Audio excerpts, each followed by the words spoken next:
I'm gonna tell you about sports as a political tool for controlling the masses. I'll start a little bit from background. I was always interested in the real nature of things. And sports is a very good example.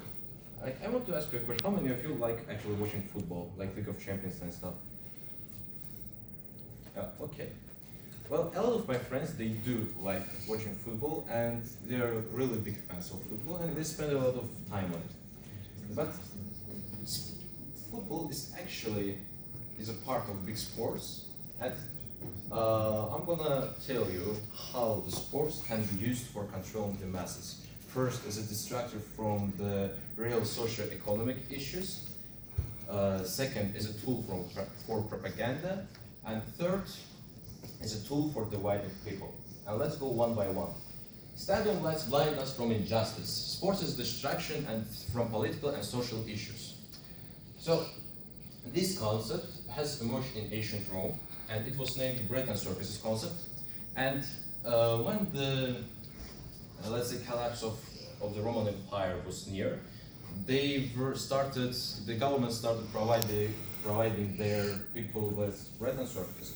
Because when people are not starving, when they are not hungry, and when they are entertained, they don't care about their political issues anymore.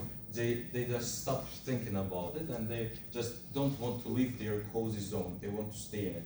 And as a modern example, we can talk about the 2014 World Cup in Brazil, because in 2014 in Brazil there were a lot of protests against the government, against the government's policies, and yeah, we have a vacancy banner from the protesters that FIFA go home, because the protesters knew that when the World Cup will come to Brazil, people will just forget about their issues, and that's it.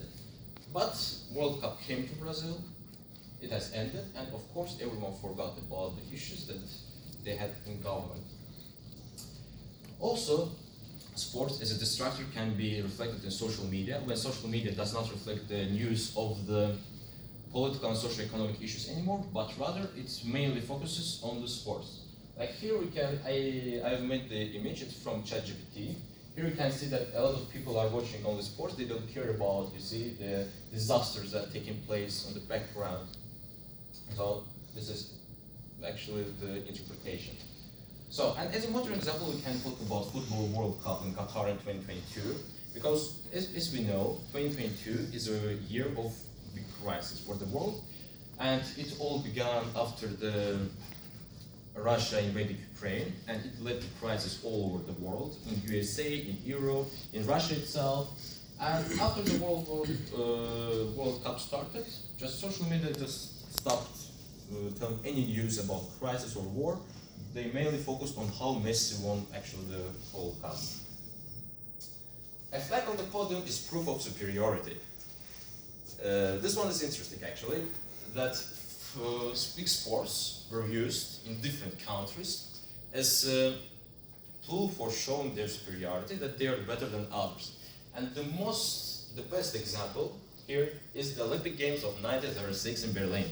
When Nazi Germany, it was actually the dream of Hitler, that to show their superiority in arena, so to see that their people are healthier than the people of other countries. And you know, the Germans have taken like the biggest number of the gold medals. So, and during the Cold War, it also was widely spread.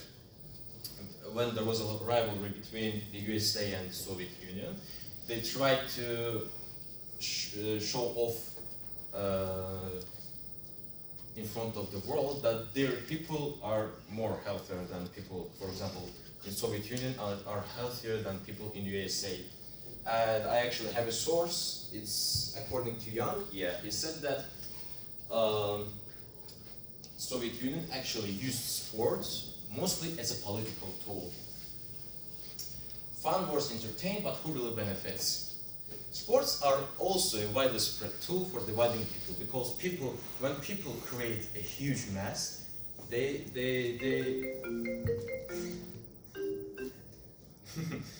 become something dangerous for the government. So of course, one of the main tools for dividing people is sports. How? Let me show you how.